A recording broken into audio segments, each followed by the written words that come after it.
Porque ninguém invadiu a Mongólia, o segredo militar mais estranho. Você já parou para pensar por que alguns países parecem intocáveis, mesmo estando cercados por gigantes militares? A Mongólia é um desses mistérios geopolíticos que desafia a lógica. Espremida entre duas superpotências, Rússia ao norte e China ao sul, essa nação deveria ter sido engolida há décadas. Mas não foi. E a razão por trás disso é tão fascinante quanto inquietante. Imagine um tabuleiro de xadrez, onde cada peça representa uma nação poderosa. A Mongólia é aquela casa vazia, no meio do tabuleiro que ninguém ousa ocupar, não por falta de interesse, mas porque mover-se para lá poderia desencadear um conflito catastrófico. É como aquelas histórias bíblicas onde Deus estabelece limites invisíveis que ninguém deve cruzar. Lembra de quando os israelitas não podiam tocar no Monte Sinai sob pena de morte? A Mongólia moderna funciona de forma similar, só que os deuses aqui são superpotências nucleares. O buffer zone sagrado, a Mongólia não é apenas um país, é um buffer zone, uma zona tampão estratégica entre a Rússia e a China. Pense nisso como o Mar Vermelho que separou os exércitos do faraó dos israelitas durante o Êxodo. Ninguém cruza porque cruzar significa guerra. Durante a Guerra Fria, quando Estados Unidos e União Soviética transformaram o mundo em um campo de batalha ideológico, a Mongólia permaneceu ali, silenciosa e estratégica, como uma terra neutra forçada. Aqui está o pulo do gato. Tanto Moscou quanto Pequim sabem que se um deles invadir a Mongólia, o outro interpretará isso como uma declaração de guerra direta. É o equilíbrio do terror. É como a história de Abraão negociando com Deus para poupar Sodoma e Gomorra. Um acordo delicado onde cada movimento precisa ser calculado com precisão absoluta. A diferença é que aqui não há anjos descendo dos céus, mas mísseis que podem descer de silos. Durante a Guerra Fria, a Mongólia estava oficialmente na órbita soviética. Tropas russas estavam estacionadas em território mongol, apontadas diretamente para a China. Era uma mensagem clara: não se aproxime. Mas, ao mesmo tempo, a China nunca tentou reconquistar aquele território que, historicamente, já foi parte de seu império. Por quê? Porque invadir a Mongólia significaria enfrentar o arsenal nuclear soviético. É o tipo de cálculo que paralisa até os líderes mais agressivos. Os acordos secretos que ninguém fala. Agora, vamos para a parte realmente sombria, os acordos secretos. Assim como nos bastidores das histórias bíblicas, onde pactos eram feitos em tendas escuras entre reis e profetas, o destino da Mongólia foi selado em reuniões que o público jamais verá. Documentos desclassificados sugerem que, durante o século XX, existiram conversas diplomáticas entre Rússia e China sobre a questão mongol. Esses acordos nunca foram totalmente revelados, mas funcionários de inteligência ocidentais acreditam que ambas as potências concordaram tacitamente. A Mongólia permaneceria independente como condição para evitar conflito direto. É como quando Jacó e Esaú, depois de anos de rivalidade mortal, se encontram e dividem a terra pacificamente. Ninguém fica completamente feliz, mas todos evitam o derramamento de sangue. Há relatos de que, nos anos 1960, quando a ruptura sino-soviética estava no auge, ambos os lados chegaram perigosamente perto de um conflito armado na fronteira mongol. Escaramuças aconteceram, tanques se posicionaram, mas então algo extraordinário ocorreu. Ambos recuaram, não por bondade, mas porque os estrategistas militares de ambos os lados calcularam que uma guerra total seria mutuamente destrutiva. A Mongólia, portanto, tornou-se o preço da paz. Um sacrifício territorial que nenhum lado estava disposto a fazer. Invasões canceladas, os planos que quase aconteceram. Você sabia que a China planejou invadir a Mongólia em pelo menos 3 ocasiões diferentes durante o século XX? Documentos militares chineses revelam que operações foram elaboradas, tropas mobilizadas e então canceladas no último minuto. É como quando Abraão levantou a faca para sacrificar Isaque, mas foi impedido no último segundo. Só que aqui, quem impediu não foi um anjo, mas a realidade geopolítica brutal. A primeira tentativa séria foi nos anos 1920, logo após a Revolução Russa, quando a China tentou recuperar o território mongol durante o caos soviético. Mas os russos, mesmo em meio à guerra civil, conseguiram manter apoio aos mongóis. A segunda foi durante a Segunda Guerra Mundial, quando Japão e China lutavam ferozmente. Mongólia poderia ter sido um alvo fácil, mas os soviéticos deixaram claro: mexer com a Mongólia era mexer com a URSS. E ninguém queria abrir uma segunda frente contra Stalin. A terceira vez foi a mais perigosa. Anos 1960, durante o auge das tensões sino-soviéticas. Mao Zedong chegou a considerar seriamente uma invasão preventiva da Mongólia para expulsar as tropas soviéticas. Planos foram traçados. Generais apresentaram estratégias. Mas então os espiões chineses trouxeram uma informação aterrorizante. A União Soviética estava preparada para usar armas nucleares táticas se a China invadisse. E assim, pela terceira vez, os planos foram engavetados. É fascinante como essas decisões moldam a história sem que o mundo perceba. Assim como as pragas do Egito forçaram o faraó a liberar os hebreus, a ameaça nuclear forçou a China a liberar a Mongólia, pelo menos temporariamente. A Mongólia. Como profecia geopolítica, há algo profético na situação mongol. Assim como o profeta Daniel interpretava sonhos sobre impérios que se levantariam e cairiam, a Mongólia representa uma profecia viva sobre o futuro das relações internacionais. Enquanto Rússia e China permanecerem em tensão equilibrada, a Mongólia permanecerá independente.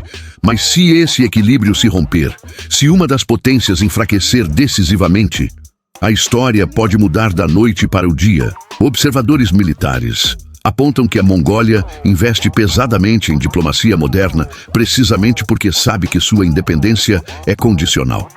É como os povos pequenos do Antigo Testamento que sobreviviam pagando tributos e fazendo alianças cuidadosas com impérios maiores. A Mongólia moderna pratica uma diplomacia dos três vizinhos, mantendo relações com Rússia e China, mas também cultivando conexões profundas com países ocidentais como Estados Unidos, Canadá e nações europeias. Essa estratégia é brilhante e desesperada ao mesmo tempo. É como José no Egito interpretando sonhos para o faraó, usando inteligência e astúcia para garantir sobrevivência em meio a forças muito maiores.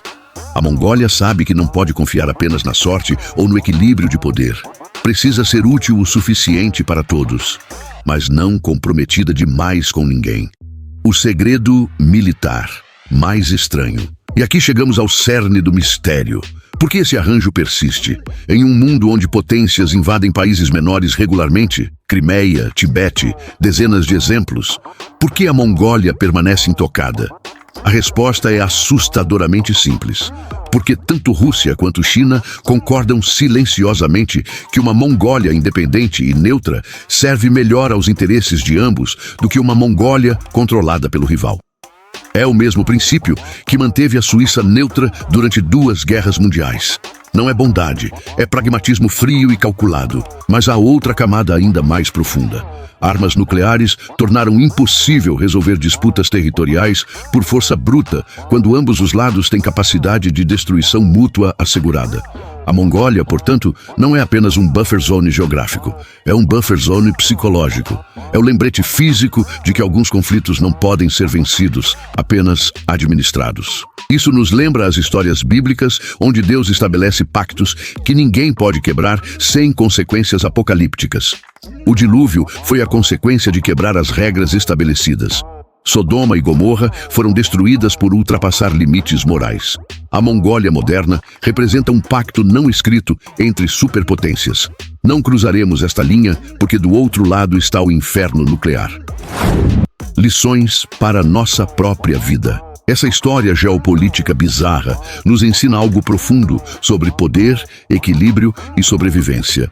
Assim como a Mongólia sobrevive não por força, mas por posicionamento estratégico, nós também podemos aprender a navegar situações difíceis, sendo indispensáveis de formas específicas. Pense nos relacionamentos tóxicos, ambientes corporativos hostis ou famílias disfuncionais. Às vezes, sobreviver não é sobre ser o mais forte, mas sobre ser o buffer zone necessário entre forças conflitantes. É uma posição desconfortável, sem dúvida, mas eficaz. A Mongólia também nos ensina sobre humildade estratégica. O antigo Império Mongol de Genghis Khan conquistou metade do mundo conhecido. Hoje, a Mongólia mal consegue defender suas próprias fronteiras. Mas ao aceitar essa realidade e adaptar-se inteligentemente, consegue manter sua identidade e independência. É como o rei Davi, que passou de pastor humilde a rei poderoso, mas nunca esqueceu que sua força vinha de algo maior que ele próprio. A fragilidade do equilíbrio. Mas precisamos ser honestos. Esse equilíbrio é aterrorizantemente frágil. Com a ascensão econômica da China e o enfraquecimento relativo da Rússia pós-Guerra Fria, o futuro da Mongólia é incerto. É como aquelas histórias bíblicas de reinos que pareciam eternos, até que um novo conquistador apareceu no horizonte. Especialistas em geopolítica debatem: quanto tempo ainda durará a independência mongol? Se a Rússia continuar enfraquecendo, a China poderia finalmente fazer seu movimento? Ou o envolvimento crescente dos Estados Unidos na região criará um novo equilíbrio?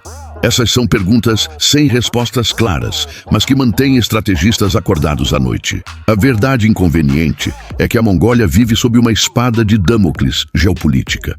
A qualquer momento, o fio pode se romper. E quando isso acontecer, a história que contamos hoje sobre o país que ninguém invade pode se tornar apenas mais um capítulo sobre um território que foi absorvido por um império maior. Porque isso importa para você. Você pode estar pensando: ok, história fascinante, mas o que isso tem a ver comigo? Tudo. Porque a Mongólia nos mostra como o mundo realmente funciona, não através de discursos bonitos sobre democracia e direitos humanos, mas através de cálculos frios de poder e interesse. É um lembrete de que por trás da superfície polida da política internacional existe uma realidade brutal, onde países são peças em um tabuleiro jogado por gigantes. Entender isso nos torna cidadãos mais conscientes e críticos. Quando vemos notícias sobre conflitos internacionais, entendemos que raramente existe bom versus mal. Existe interesse nacional, balanço de poder e cálculos estratégicos. A Mongólia sobrevive não porque o mundo é justo, mas porque é conveniente para potências maiores que ela sobreviva. Por enquanto. Conclusão. O milagre moderno. A Mongólia independente é um milagre moderno. Não um milagre divino como os da Bíblia, mas um milagre de cálculo racional, acordos secretos e equilíbrio de terror. É a prova viva de que, às vezes, a melhor estratégia de sobrevivência é ser a terra de ninguém entre impérios rivais. Assim como as histórias polêmicas da Bíblia nos ensinam sobre natureza humana, poder e moralidade através de narrativas brutalmente honestas, a história da Mongólia nos ensina sobre geopolítica real, sem romance, sem heróis perfeitos, apenas sobrevivência através de inteligência estratégica. Se você achou essa história fascinante, reflita: quantas outras Mongólias existem no mundo e em nossas próprias vidas? Quantas situações aparentemente impossíveis são mantidas por equilíbrios invisíveis que não percebemos? E o mais importante, quanto tempo esses equilíbrios podem durar? A pergunta fica no ar. Você está preparado para entender as forças invisíveis que realmente governam nosso mundo? Compartilhe este conteúdo com alguém que precisa ver além das manchetes superficiais. Comente abaixo qual história geopolítica você quer que eu explore a seguir. E inscreva-se para não perder as próximas análises que revelam os segredos que moldam nosso mundo. Até o próximo vídeo.